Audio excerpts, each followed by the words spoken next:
আম্মু অনেক ক্ষুধা লাগছে, ভাত খাবো কি দিয়ে? টেবিলে উস্তাবাজি আর লাউ তরকারি আছে, ভাত খেয়ে নে মা। ইও, আমি এগুলো দিয়ে ভাত খাবো? কখনোই না। তুমি কখনো আমাকে দেখছো এগুলো দিয়ে ভাত খেতে? খাওনি, আজকে একটু কষ্ট করে খেয়ে নে। কখনোই আমি এগুলো দিয়ে ভাত খেতে পারবো না। ডিম ভেজে দাও, নাহলে আমি এই গেলাম। ভাল লাগে না।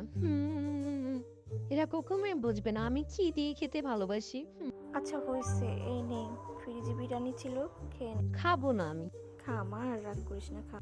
আচ্ছা ঠিক আছে, ফ্রিজে বিরিয়ানি ছিল বলবা তো, তাহলে তো এত চোখের পানি নষ্ট করতাম না। তোমাদের সাথে একটু ঢং না করলে লাইনে আসো না।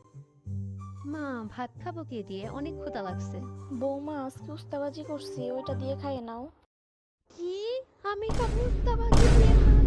আল্লাহ, কখনোই না। এটা দিয়ে মানুষ কিভাবে খায়? এটা ছিল কপালে আমার। আম্মুর সাথে কতই না ভাব দেখেছি, বাপের বাড়ি বসে খেয়ে নি, আম্মু তো আর নেই, আমাকে বিরিয়ানি রান্না করে খাওয়াবে।